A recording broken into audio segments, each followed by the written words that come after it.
Great goal scorer, great personality, great football man. Billy Dodds enjoyed a wonderful career for club and country. I'm Derek McGregor and this is One on One. And Doddsy, as he's known throughout the game, speaks from the heart about his days with his shooting boots on. But Billy also speaks about a so far action-packed coaching and managerial career, which of course latterly included a short stint at Rangers under Barry Ferguson and joined by Neil McCann and Alan McGregor. Billy, we're at the beautiful Lochside Hotel in Newcomnock, home territory. Very nice indeed. Yeah, it's a thing that when I was a little boy, just a small hotel, used to play the golf course, nip over for a bag of chips halfway around the 9-holer, and it was nothing, and then it's developed to beautiful hotel lodges, so many weddings here. It's really hard to get even your wedding booked here. I think it's like a 3-year waiting list or something like that, so a lot of well-known people have got married here as well, so it's a beautiful spot. Well, they're very kindly playing host to us, and we thank them very much. It's 2 months since you left Rangers. How are you about it? How are you feeling about it all? Oh, great. Do you know what? It was nothing but positive experience. It was a privilege to get asked to go back in, and then we had to prove, because the players were waiting, that we could do the job. And I think slowly it was turning.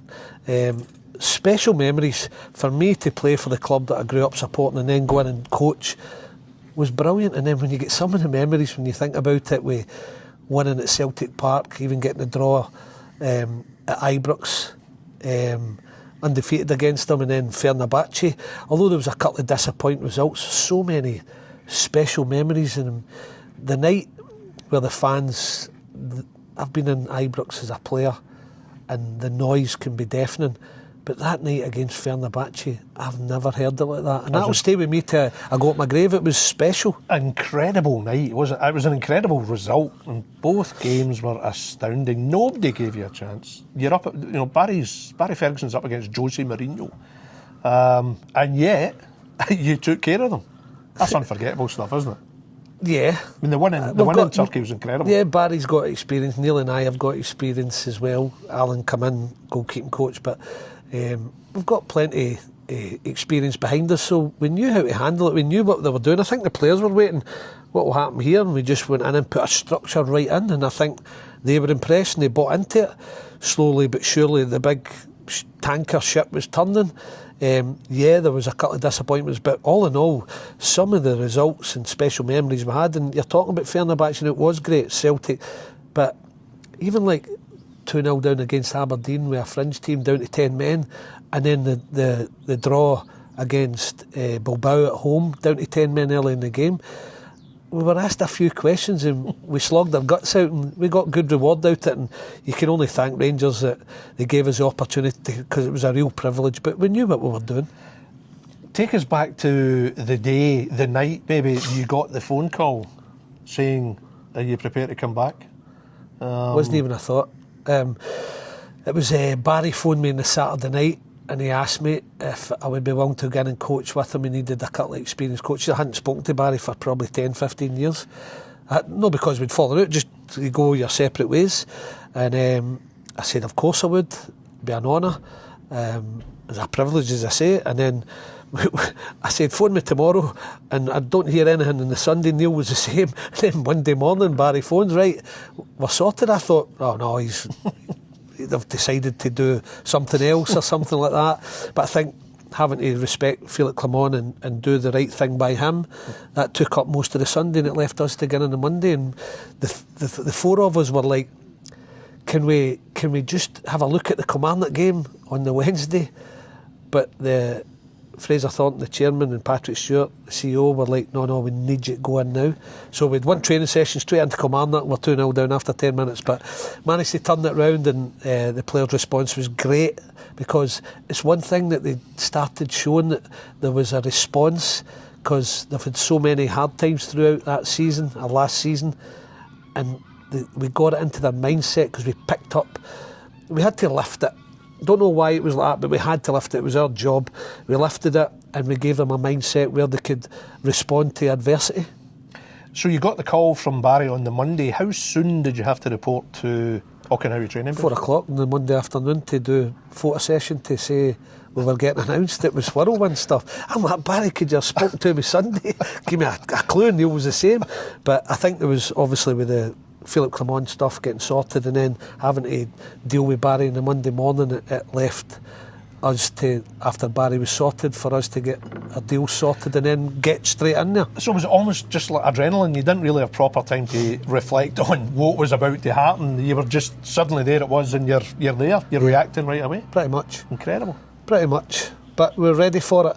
It's a fantastic place to work. The fans are, that noise that night, you'd have to be a Rangers fan or involved with the club to understand it, how loud the fans got. It was incredible, and I said, and I've been there and playing Champions League nights and Old Firm games. It was amazing. It's the best way I could describe it when we won the penalty shootout, and it was a great night, and it was a big response because one of our disappointing results was the Motherwell game, and we had to respond from that. But that shows the players then, their mindset was changing to come back in games, probably games that they wouldn't have been able to come back from before that. Now, you'd been 18 months out of the game. You'd left Caley Thistle September, October 2023. There's just no way you would have been expecting a chance to go back to Rangers on the coaching staff. And of course, it's been, 22 years since you'd left as a player. Was it the stuff of dreams? You know, does the fan in you get excited at that point? Or are you just a total professional? No, there's a bit of professionalism there. Of course. Experience that says, go in there, right, and just handle it and show them you can do the job. I think the players were impressed with the way we went in there and we structured for the way we wanted to run it, and I think that got them on side right away. We lifted the place. I think the training ground was just a happy environment. I'm not even going to speak about what went before, because it's not the right way to do it, but it was just like what we had to do, and we went in there and we got people who had worked at the club for many years. Just the place, the training ground was thriving again. That's the way I would put it. Yeah, I would put it to you.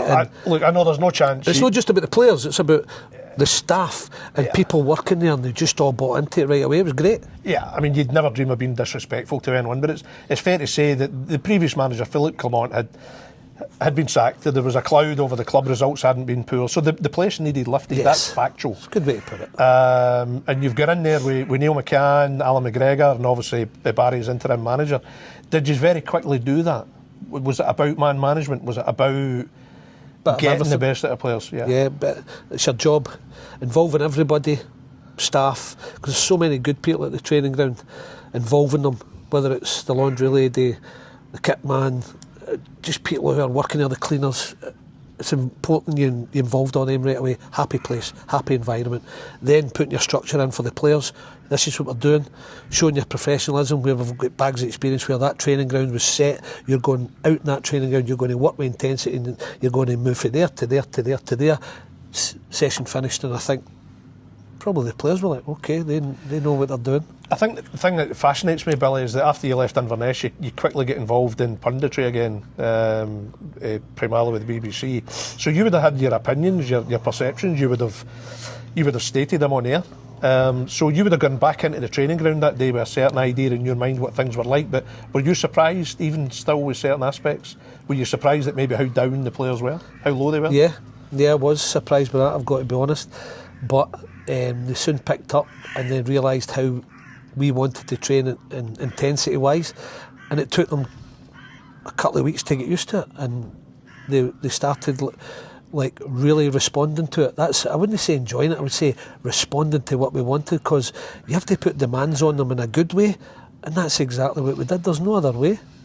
I mean, I think you will understand there's probably surprise at the appointments, because I think probably most of us in the media were maybe expecting a name from down south, or a so-called more senior kind of figure. But then when you thought about it, you're bringing in 4 guys who are Rangers through and through, care passionately about the club. Still have to be decent at your job. I've heard I've You're heard the Rangers men. through and through. No. The old pals that I told you, Barry and I, just hadn't seen one another for 10, 15 years, so it was us put together, but we were like pals right away again.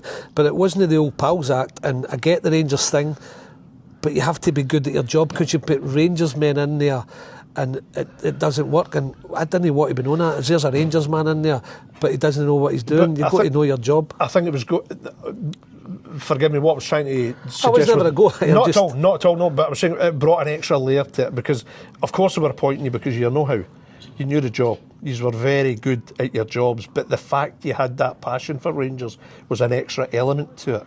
And I think probably the board were thinking that would help spark things. Yeah, and I can understand what they were thinking, but we had to prove we could get in there and do the job, and we had to do that. Lifting it's okay, because I've done it before at clubs. It's a part you've got to be good at, and you've got to include everybody. You'd be mad not to, because look at the background I came from. Understand these people are Rangers through and through. Work with them, make them feel happy. But it's then you've got to show the players, right, okay, he knows, or they know exactly what they're doing. So we put the structure right out, and I think the players were like, oh, okay. I don't know what the players expected, because they probably heard that the Rangers men, the background, but the players were soon, right, okay, this is exactly the way it works. And I think, I can't answer for them all, we got a few nice texts, but I think they responded to it, I think they enjoyed it, I think that's the main thing. Be honest, did you like showing you still had a bit of ability in the training ground as well? No, because I went in a couple of boxes, and then sometimes you had to get in the middle because you give the ball away, and it shows you how unfit you were. I got fitter because I was doing a wee routine that I do in there, believe it or not, even though I'm carrying a bit now, but that's holiday, that is. When I went in the boxes and you end up giving it away and you had to get in there, these boys are quality. And if you didn't get it within 10 passes, you were tubed. There's no chance. I was gone, breathing out my pipe. Were there players that surprised you when you saw them on the training ground? You'd obviously, as a pundit, you'd been watching the games, but when you actually got to work with them on a daily basis, were there players that you maybe changed your mind on, or what you were pleasantly surprised with? Mostly pleasantly surprised. I think a few of them lacking confidence. I think a few of them had to be picked up, but there were always a core of good players there, and you could see it. They've all got quality. They're at Rangers for a reason, and the quality did shine through now. But there was also quality, but there's quality, but then you have to have the right mindset. That was maybe missing a little bit, but the boys were quality, and then there was some really good players who you thought, oh yeah, I get it now, like your Václav Černí's. I always liked him anyway. It was like every winger has to be consistent, but Neil would help with that. Rico Raskan, strong-minded boy, but what a player. Mo Diamandi. So there was good players in, and there's more. You know, there's loads more, but a lot of them. But I was honest with a few of them where I said, look, I was a pundit and I had to give you a bit of stick, but they were fine. They hadn't heard it, but I think that was the right way. You don't kid on that you've no said anything to them. You just said, but I'm doing it to help you, and you spoke to them, and I've got to say they were receptive, and I liked that about them. At the end of it all, Derek, they're boys who are probably, most of them are between an age gap of 22 and 28. And they need guidance, and I hope I helped that. I think we all helped in our own way, and we showed that. I don't know what they were expecting. I just think they would have looked at us. I've worked with a couple of people in there who I know the players have been asking, like Kevin Bain, the physiotherapist, who's excellent. I had him at Ross County, so he's in at Rangers now, and I think he'd said to him, look, they'll look after you, and I think that's what we did when we went in there. I mean, Barry gives you the call out the blue, if you pardon the pun. How much time did you have that, you know, the four of you went together and Barry would be saying, this is how I'm envisaging it? Or was it indeed an open discussion? Did open. Barry put it to the table? Yeah, open. He got Neil and I, because we've had the experience as coaches. He would debate everything. We wouldn't agree on everything, but we would always get to an end result. This is what we're going. Especially early on, because we spoke about formations and the best, and try to get the best formation for the personnel, because that's what you do. And it took a wee while, but see, by then, I go back, I've said that we were playing some football. I know it was a split and there was no pressure on, but Celtic game, after the disappointing draw against St Mirren, we played Celtic, got a draw, probably should have won it. Beat Dundee United, beat Aberdeen, beat Dundee United, and we played some of our best football against Hibs in the last game. And they were buying into it, and you could see the boys were, I think they're enjoying the brand of football. And we were playing probably the best we've played when it came to the last couple of games. Barry was obviously the front man, and I think a lot of people overlooked the fact he had actually been a manager himself before, but I think it was probably a shrewd move bringing you and Neil in, because arguably you and Neil had maybe greater coaching and managerial experience, or more extensive, shall we say. I think that's what Barry thought, but he also made sure he put his thoughts forward, even when he was talking to us, and then he would put his thoughts forward when we were having the meetings with the players. He'd let Neil and I primarily got on with the coaching, but he would come in, so it was a good mix. Did you appreciate how Barry went about it? Yeah. The scope he would give you and Neil, and probably the respect he would give you as coaches. Yeah. It wasn't a case of, I'm the great Barry Ferguson, you'll do what you're told. No. Barry was... There was a humbleness, he knew. No, he was a strong... Barry's always been strong opinion, and I like that, and he was always like, look, this is what I want to do. Get out there and we'll get it on the coach field and make sure we get the messages across to the players, whether it was out in the training ground. And for every game, there was no game missed, and then in the auditorium where you would put your tactics across or put your set pieces across, everything, there was no stone left unturned in there. But you also had a recognition of what you and Neil could do better, and it would just allow you to get on with it. When I say better, I would just... Barry was... He would be his system, he knew what he wanted to play, but he would let us coach, and then he would come in. He just knew he wanted to stand back and look at it all at times. Nothing wrong with that. Did Barry impress you, the way he handled it all? Yeah, I thought especially in the press, the way he handled it. I thought he spoke well, generally, public. I thought he spoke very well. Doing press conferences, yeah, and try to get things going. I thought he spoke really well in the press, and then he was very forthright.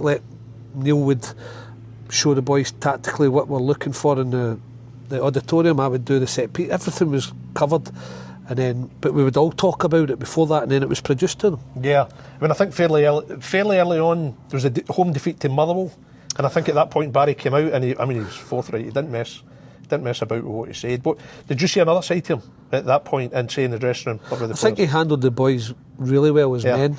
Yeah. We let them speak. We let them have their opinions. We gave our opinions. Again, they were receptive, and he handled them well as people. And I think that's what the players needed at that time. And I know the players liked him. Yeah. When you looked at the Fenerbahce game and all the hype, when you took away all the hype about Jose Mourinho, fabulous manager, of course. That was going into that game after that Motherwell game, as I say. Wasn't he good going there in the back of a 2-1 defeat to Motherwell at home? Did you honestly, as a coach, and Neil included, and Alan, of course, did you honestly look at that game, look at Fenerbahce clinically and go, we've got a chance here, and we've got a chance over there as well? They were a top team and they proved it, and it was, Jose Mourinho, mind games, and we set it up in the training ground for 2 days, and we said this is the way we're going to play.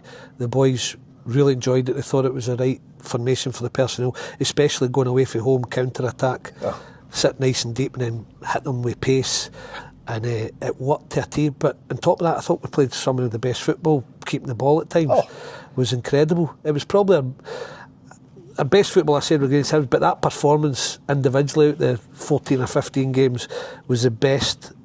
Everything put together, defensively solid, because we lost goals. That was one problem we were trying to get better at. But defensively solid, midfield keeping the ball, pressurising, working hard, good through passes and clinical. I mean, it could have been a greater margin of victory over Turkey. Big Cyril got a goal chopped off, 2 goals. It was they were the best way I can put it is clinical in attack, industrious, technically brilliant in midfield, and rock solid at the back for goalkeeper to back 5 it was. What was your experience of Jose? Would that have been your first direct experience involving Jose? Yeah, but what was it like? Things like that don't faze me. I've never been a stargazer. Well, saying that, fun enough, I was telling you about Dalglish and Cooper, but that's when I was younger. I'm not a stargazer, and he would try to play the mind games, because first thing he said to us, this tie's not over. We were like, yeah, I know. What do you want us to say? No, it's done. I mean, that's where the experience come in. You just go, yeah, no problem, we know that. And it wasn't, because you see how good a team they were when they brought Fred back, the team back to Ibrox. But again, losing the 2 goals, I think maybe the group of players that we had might have folded before, but we were installing that spirit just to dig in, get through that game, and to bounce back And that's what I was saying to them. We were tired. Get to penalties, lads. We'll win it. I said to a few of the boys, don't worry about losing the second goal. Imagine the feeling when we win it. It's the same feeling as we'd hung on 3-1. That's what I was trying to get through to them. Don't panic about being 2-0 down. We win in penalties. It's the same end game. Yeah. I mean, it was an astonishing night. I mean, it had everything. It had absolutely everything. And I think when the dust had settled, that is one of the most memorable results I would have thought in Rangers' recent history, taking everything into consideration. Yeah, I've not thought about it like that, but it was a special night for us, players, obviously against a big manager and a big team who were a really good team. But for the fans, I can't get into it enough to begin to explain how special they were on the night. I was like, wow. And it takes a lot for me now to go, oh, wow. You'd experienced it as a player, you'd experienced it as a fan. But Not even quite then, as loud as that, because really? it was that was right moment. up there. It was that moment. It was like getting into the quarter final if we get through that tie. Jose Mourinho, just where they were, coming back from having winning 2-0, but coming back from losing 2 goals at home and getting beaten 2-0 to get through extra time to winning in penalties. You don't get any more dramatic than that. Did it take you a long time to get to sleep that night? Were you still buzzing when you get home? Ridiculous. Back to player days, like you're lying at 4 and 5. Were you watching it back? Did you watch it back? Or? I never actually. We just absolutely. We watched clips of it so we could look at the away game compared to the home game and we decide we're going the same again. You have to. The biggest sucker punch to us was just before half time when they got the goal back, because we were really good first half. And then that was like, right, okay, we'll see what you're about. And we said that to him. You were excellent first half. This will test your character, because we can still get through this tie. How do you respond to losing that goal? If I remember rightly, I think Josie was pretty magnanimous afterwards. I think he gave credit where it was due. I mean, did he get a chance? Did you guys get a chance to speak to him privately, or was he Came off? in the dressing room. Did he? Came right along the corridor and says congratulations to you and your coaches, and then just walked straight back out. He actually came into your dressing room? Right in. He never went round the players, he just went right into our dressing room as your manager about coaches. Well done, coaches, and well done to the manager, and then just walked straight back out. Good touch, though. Classy touch, but again, things like that, honestly, doesn't faze me. Well, but you know, he didn't have to do it. No, he didn't. And obviously a manager of that standing. Yeah, but there was things happening within the game, and you're like, wow, this is From him? This is planned. Yeah, this is planned to perfection. It was brilliant, because the ref, he felt the ref as if the world was against him, the ref, and he would stand there, and we were sitting back. Barry was out, but he would slaughter the ref, and then as soon as the ref turned and looked to get into trouble, he backed off and 10 run out for the dugout. And it happened so many times. And then when the ref come over, I think he get booked in the game. Was it almost synchronised? Yes. and there's no doubt in my mind that was practised. Training because it was like 10 rushed and he just faded back behind and sat in the dugout as if, I'm not doing anything. So there was the mind games, but I didn't even look at it. I was just like, concentrate. When you were a player, you had some great moments against Celtic, but how does that compare to being a coach, going to Parkhead, total underdogs and winning? Again, special feeling. I had my son in the crowd, and that was when the fans were allowed back in, so I got my son tickets with his pals. Yeah. And just for him to be there and sample it, and the way that transpired again, 2-0 up, started well. Tactics nailed, players took it on board, brilliant how they took it to a man on board. And this, remember, was only 3 days after Fenerbahce, so a lot of people were tired. It was probably a good fixture to say, right, you're not going to be tired, this is Old Firm games. So they probably didn't feel it as much. You think if it had been another game you might have felt it more? Maybe. Celtic just lifts you right away? Probably say yes. Yeah. But Celtic going there, the crowd, and the boys were brilliant tactically. Leon Balogun, the shift we asked him to do when Yilmaz got after, we went after them. There was no way. You talked about pundits going to Celtic Park, and well, pundits in general. You talked about it and said, right, you looked at Scottish football and you made your mind up and you thought about this player and that player individually. But I'd watched too many times. Neil and Barry had it as well. Big Griggs, where Rangers away from home have been kind of sitting off Celtic for a long time now, especially away. And we thought, nah, we've just beaten Fenerbahce, we know we've got players that can hurt them, we're getting after them. And that was our mindset, and it was the same at home. And I don't know what Celtic thought about it, but they didn't look comfortable. No. Then they get back in the game, as good teams do, get back to 2 each. But then the response again for the players, and then just for the fans at the end of the game, going over, they're memories that will go to your grave. I don't care what anybody says. If you haven't experienced it, you'll not understand. I mean, you, Neil, Barry, Alan, of course, you pick up in things to motivate the team even more, and I think there was a clear sense, irrespective of the Fenerbahce result, there was still a clear sense of Celtic won this. Did you pick up on that? Did you get a sense that from the outside, I'm not talking within Ibrox or the club, from outside there was almost like a feeling, it's a formality, Celtic will win. Well, you get people giving their opinions, whether it's press or your radio stations, and I've done it myself, so it doesn't faze me, and I don't hold personal grudges, but there were a lot of people have written us off. Yeah. We've not won there for a long time, and then suddenly you're going there and you're taking a 2-0 lead after having a midweek game. Although you won the game, and it's better getting into it in the back of a win, but it was surreal, because you're saying to the players at half time, there's no one player, it was faultless the first half, and we were right in their faces as well, whereas sometimes Celtic like to build from the back and get at the back, and they like that. Celtic were rattled. Yeah, but they like that. And in fact, you know what? Any player likes that. See, if you're not getting pressure on you, like, this is good. And we're saying, we're not allowing that. So we went after them. They didn't really like it, but we knew that Brendan Rodgers, being a good manager, would do something to tweak it. And they get back in the game with a header, and you think, right, this will test you. But we'd said to players, don't lose an early goal. All the professional quotes that you use. Yeah. Like, don't lose an early goal. We're playing so well. We don't even look like losing goals. We're rock solid, and we're in their faces. And they went out second half. You lose a goal, and then you're thinking. Then we lose the next goal, and you're thinking, oh no. But there was something from the Fenerbahce result and the mindset since we'd gone in there that the players were starting to say, we're not beaten yet. I think obviously Celtic brought it back, and they had momentum, and you had a few moments where you just had to hang on in there, and maybe if Celtic had then scored again, maybe that would have broken the spirit of the players, but you hung in there, and then suddenly the game was in the balance. Yeah. And then I think people also remember the substitutions you made. Yeah. I mean, they weren't positive. exactly cautious. Positive. Yeah. And it was like, oh, hang on a minute, you fancy this. Yeah. Did you get that sense in the game? The players fancied it. That's the problem, though, where the players were always right up for that game. And I'm not having a go here, but there was an inconsistency that's been there for a long while now, where I don't know what was happening in other games.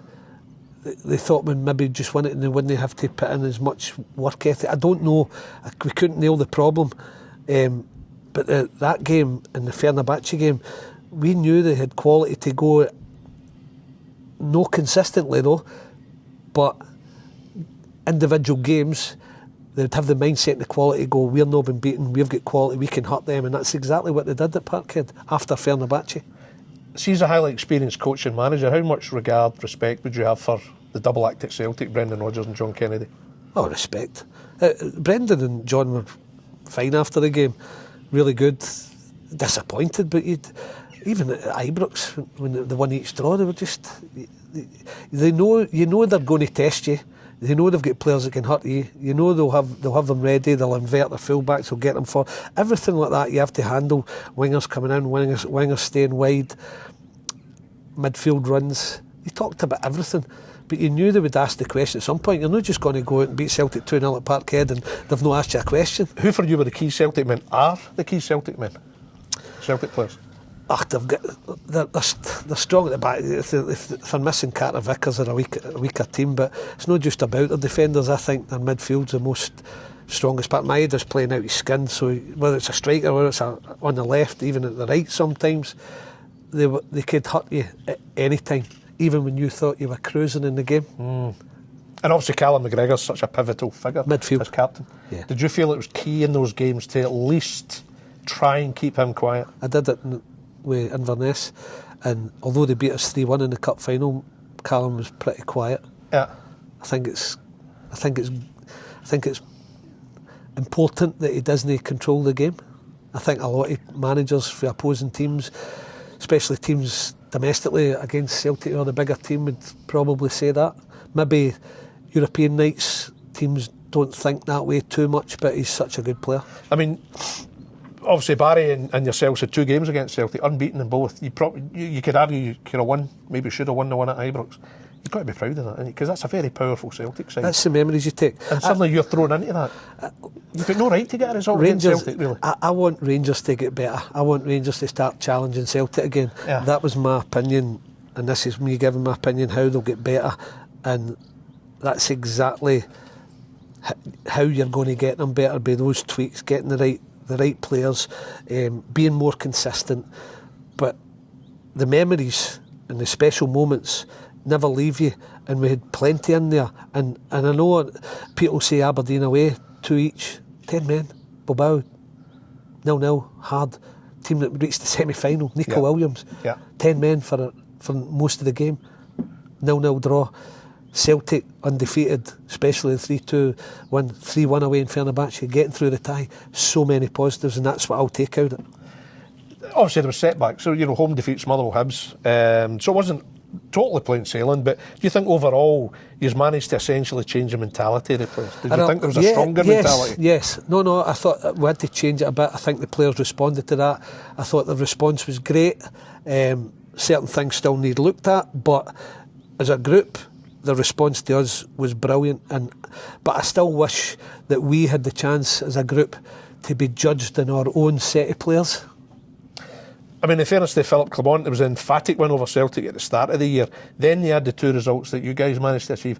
Do you sense that the players' mentality going into Celtic games has started to change now? Do you think there's more belief against Celtic? I hope so. Yeah. I think... Because they can do it. Well, every manager's different. So Russell Martin's got the chance now to go and set up a team. It'll be interesting to see how he sets up, especially at home, and then you have to go away from home. So he'll put his stamp on it. But the players, I think, mentally now will be... We can beat them anyway. I thought there was a noticeable improvement. But they've got to be consistent as well. Of course. I thought there was a noticeable improvement in Nico Raskin after you guys went in. He scored 4 goals during the period that you were in charge. How do you view him as a player, and would you like to see the club nail him down in a kind of an extended contract? Could build your team around him. Strong-minded boy. Yeah. But I loved him as a player. Yeah. I think he's a top player. I think Rangers could build the team around him. Nico will want to... I think Nico at some point will want to go and try and test himself at the highest level, but when Rangers have got him under contract, they can build a team around him, and I think we helped him. It took a bit of convincing, but that was experience from Ross County. We had Big Jackson Irvine up there, and Jackson's agent, Vince Grella at the time, played for Blackburn in the national team with Craig Moore. Him and Jackson wanted to be a 6, like just a sitter and passing it about. McGregor. But McGregor's more than that, he can get forward in the game, but Nico wanted to be the same. Nico wanted to be a 6, he just sits there and passes it about, and I'm like, Nico, you have got so much more. And I said to Jackson at the time, and Jim McIntyre myself said to Vince, his agent, he'd be well cutting his legs off. He'd be well chopping his legs off, because that's what you want to do, just sit there and pass it. This boy can do everything. Hit the box, get up, go and press players, take the ball off them. And took a bit of convincing Big Jackson, but his career's gone on to great strengths, and I know he's thankful that we changed his game and made him realise he's an all-rounder. He can still play a 6, yeah. And he's gone on to St. Pauli now as well, and doing well in his career. Played an international set up for many years now. So Vince said to us, his agent, like, thank you very much, because you've made him realise. And I feel as if Nico's a wee bit the same. And to be fair, his response was brilliant. That's why he gets 4 goals. He gets so many more chances. He was up. He's playing the best football of his career probably in the last quarter of the season there. You get a sense he's happy at Rangers. He likes Rangers. Yeah. Well, no, he's the right type mentally. Yeah. He gets it. Yeah. He gets the intensity. He thrives on the intensity. Yeah. But at Derby, he's a player made for a Derby. As I say, strong-minded. He tested you. But we like Neil, myself, Barry and Griggs liked that. But I think you've got to have that strong mind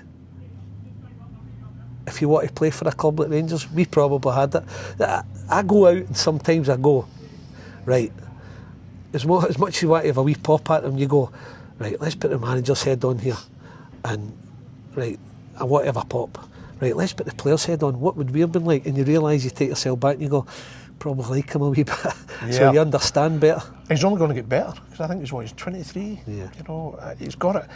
You accept realistically there's going to come a time he will move, but you'd like to see him stay at Rangers for a bit longer. Yeah, yeah.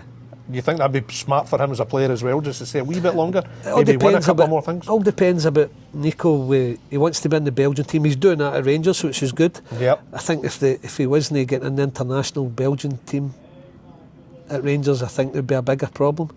But I think now that he's in the international team from Rangers, it'll give him a wee bit more time to maybe build the team around him for a year or two. It'd be a smart move by the club maybe to go to him, maybe give him improved terms, extend it for a bit, extend his contract for a bit. Both parties happy. That would make sense. Of course. It's no mad I mean that. No. But if I was the head of a club, I'd be looking at trying to tie him down, yes. You go into the circumstance you face. It's a difficult circumstance you've all faced. The captain's probably as important a man as any individual at that point. How's James Tavernier? Great. He's a... Tav, there you go, but I started a conversation with Tav, and I've said this once before, about he's a top player, Tav. His attributes are going forward. But I had to say to him, look, I've given you a bit of stick defensively. And he's very good like that. He doesn't hold grudges, which I really liked about him. And then I told him about how he can be better positioned at certain times, because if you look back at a few of the games, he'd been done with Maeda a couple of times across the face, and he'd been done even in the 3-2 game when Maeda pinned him. He'd been done with Nico Williams against Bilbao, and the Maeda one across the face was before we got there. But I spoke to him, and I'm just like, defensively, he played Nico Williams out the tie at Ibrox, 10 men. He arrived when Nico Williams was just turning, and body strength took the ball off him.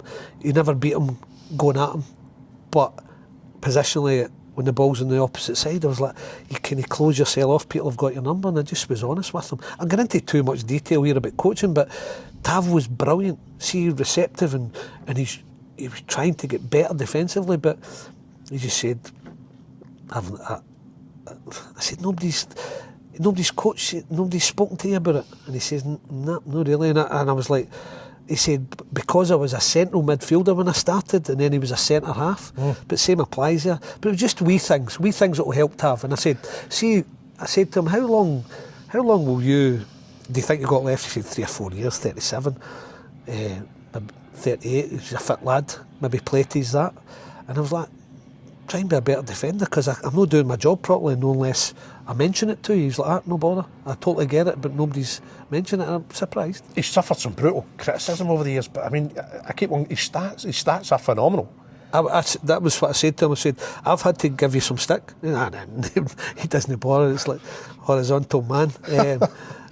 I said, but you've got to realise at some point where you've got to try and work on it. He's like, no bother. Aye. And he wouldn't go, I'm not listening to you. He's not that type of boy. He's a great lad. What's his style as a captain behind the scenes? Is he vocal? Is he a quiet man? He can be vocal, but does he call people out? I wouldn't say he's that vocal. He'll really get into players, but he'll have a go at them when it's required. I don't want to get into too much detail, because he was brilliant. He really came with us. He was, as I said, wanting to take things on board. He was a sponge, like a lot of the players. Big Cyril as well was great. But he was a good boy. But there was bits of his game that I said to him, I'm not doing my job properly as a coach if I don't mention it. Totally get it. Ultimately, of course, there was disappointment at the end of the season. Barry wasn't confirmed in the job. Obviously, yourself, Neil and Alan, you had to leave with him. But when you look at Barry, do you think Barry could have done the job? Do you think Barry could have gone on to deliver? I'm not. It's not the old pal. It's like we were 3 months in there, and we were 3 months ahead of knowing what had to be done. I think he could have done it. Yeah, I think Barry knew. He was like, he knew. Him, Neil, myself, and Griggs, Alan sat. so many times saying this. And I think Barry was 3 months in front of anybody else to go and do what he thought was right for the club, and we were all in agreement with that. In fairness, not just Barry, but as a collective, you feel sure that you could have taken the team forward. You would have got there because you could see it happening. Hopefully, you could never say 100%, but I can only tell you what the boys were saying to us, the messages we've got, what they were saying, people within the building, how we were treating people, not just the players out with. It was changing. It was definitely changing to get it to get the basics. Like the old, don't build your house in quicksand. So get a stable. And I'm not saying they'll get it. Whoever gets Rangers right, it's a special place to go to your work. If Russell Martin can get in there, and I hope he does, and nail it and get everything right from the base up, and get the right recruitment and get the right players in, Rangers could be anything. The facilities are frightening.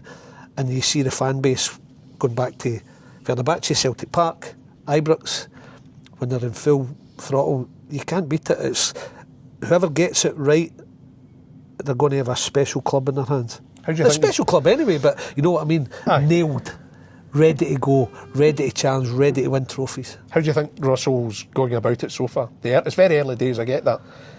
The way he speaks, the way he's... You look at it a certain way as a coach, you know, as a Rangers fan. Do you like how he's going about it at the minute? I think he's done the right thing by getting in his own players. Yeah. And it's like any recruitment system. They look really good, the boys he's brought in. The right positions, yes. They're going to add as well. So he knows probably needed a lot of changes. So it's looking good. And some big games coming up. And that's where these players will have to show that they can handle. It's not just about being good enough, because there's a lot of them with really good technique.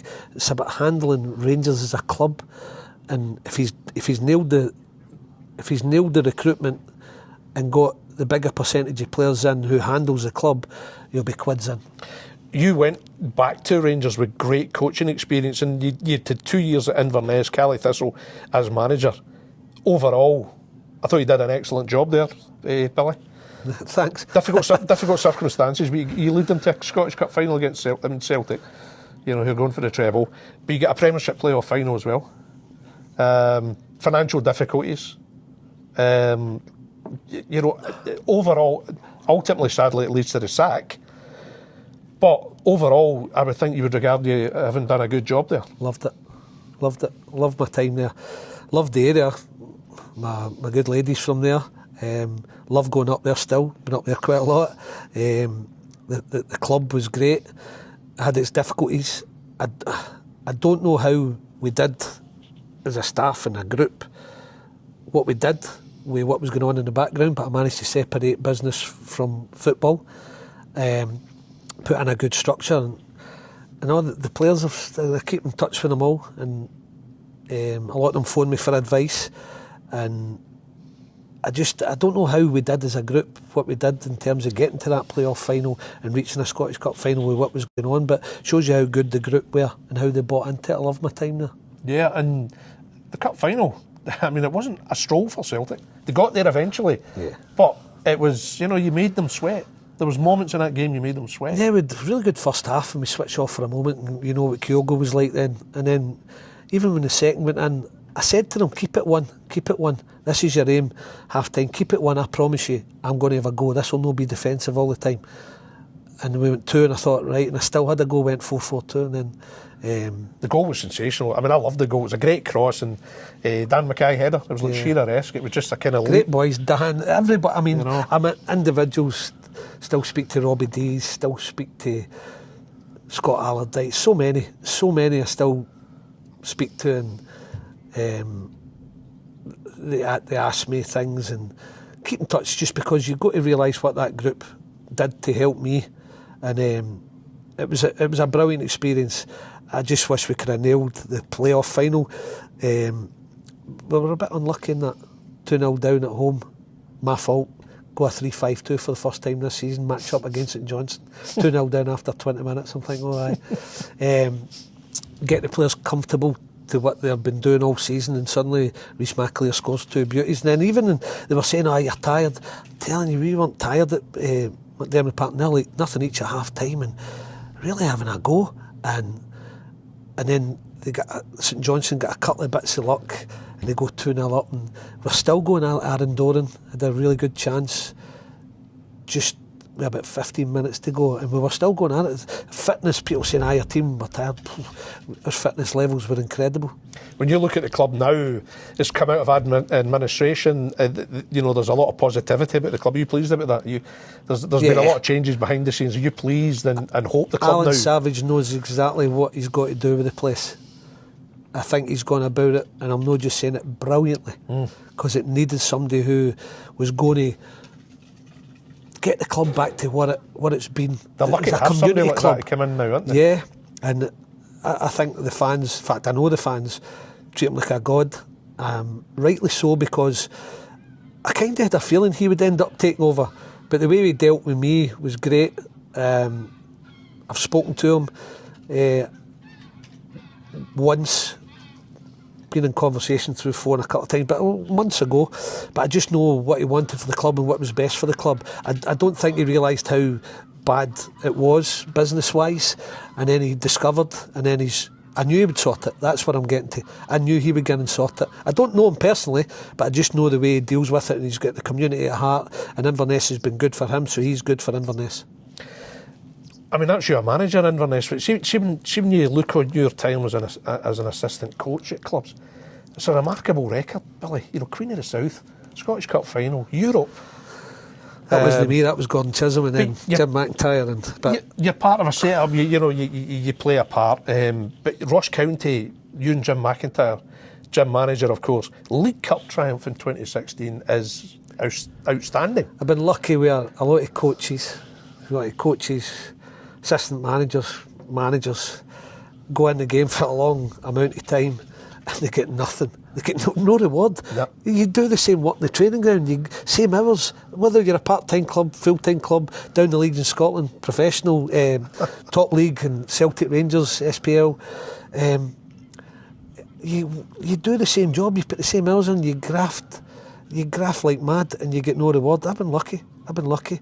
Cup finals, even with Dundee United, I was kind of helping Big Chiz for the final we got to. He asked me to come on board, probably because he didn't want me to play anymore, my legs had gone. For the final against Celtic.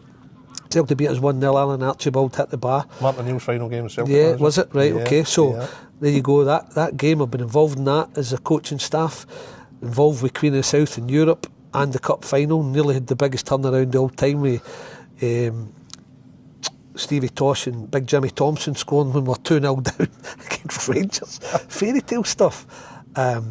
Playoff final as a manager. I know I'm listing it, but boys have worked in the game longer than me and I've not had that reward. And then obviously getting to the Scottish Cup final and winning the League Cup was unbelievable for a team like Ross County. Incredible. I mean, that is true fairy tale stuff, isn't it?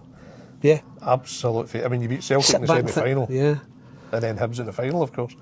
It was a hard path, but I mean, it's incredible moments. Really incredible moments. I've had the reward.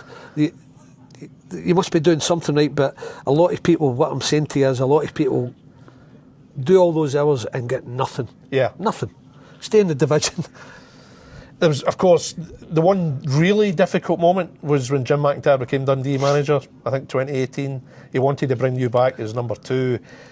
It's fair to say the Dundee fans weren't happy about that, furious about that, and that, I think that related to 7 years earlier, I think it was, when the club was coming out of administration. There was a CVA which you objected to, is that correct, Billy? Yeah. And they had long memories. They were not going to forget that, and they were just not having you back at the club, irrespective of the fact you've been a terrific player for the club. Did that hurt you at the time? Did that? Yeah, but there's been because I was a hero as a player, it made it worse probably in their eyes. But it wasn't me or Gordon Chisholm to blame. It was the people who ran the club who'd run it into the ground. Let's not forget this. We were due a lot of money. I'm not money orientated, but the way, if you look at it now, it finished Gordon's career.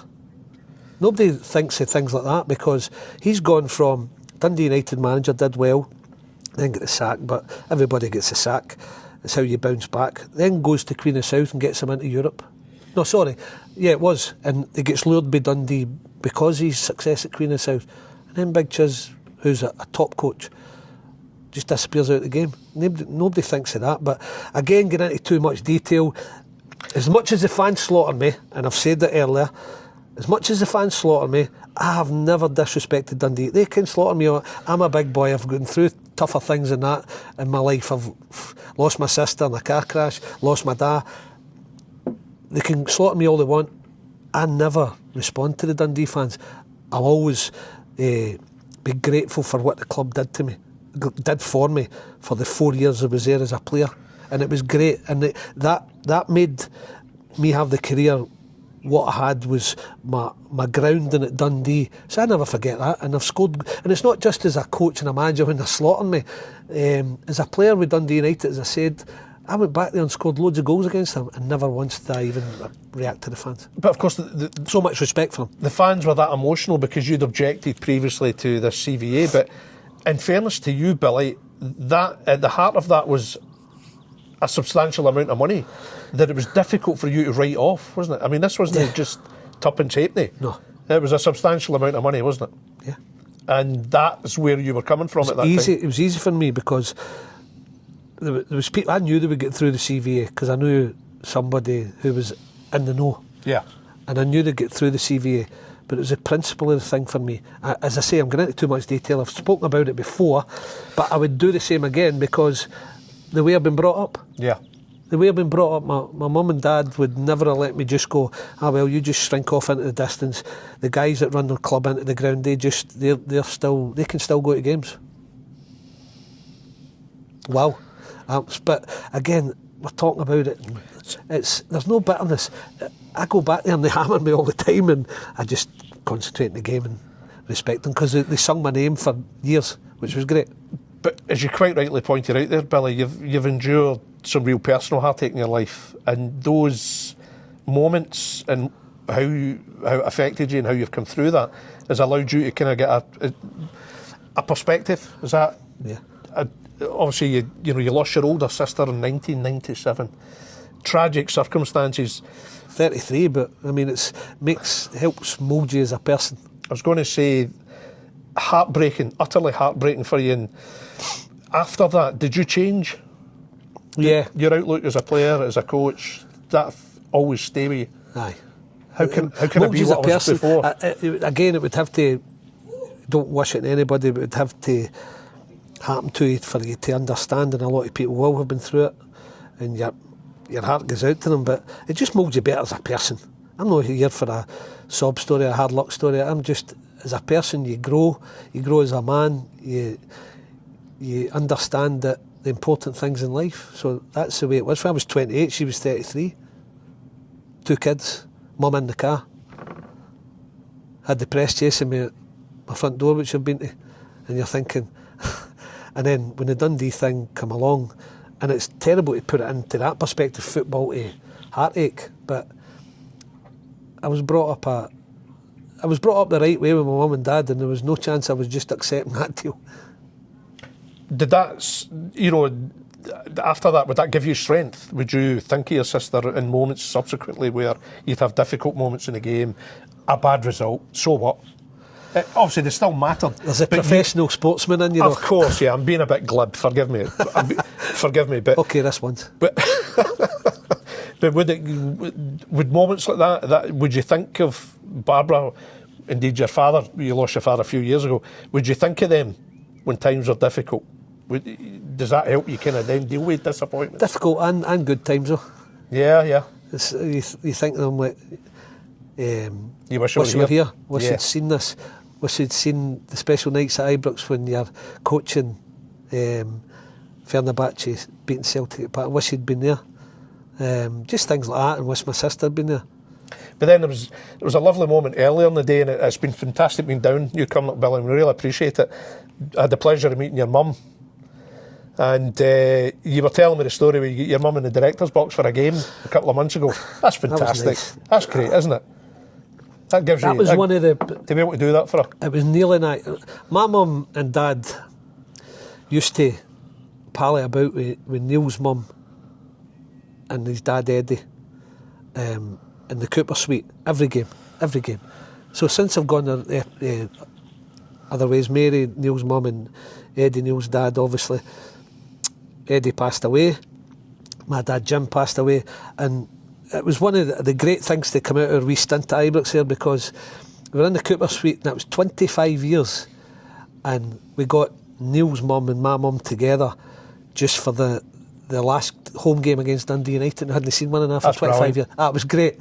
And as much as you're talking about Fenerbahce and Celtic, that was unbelievable. See, to be able to do that for your mum, to give her the VIP treatment, that's just a wee kind of thank you, just to be able to do that for her, how it makes her feel. Yeah. And the two of them look as if they'd never been apart. And they're both older now and struggling with a wee bit of health, but my word, the two of them were like, oh, it was good.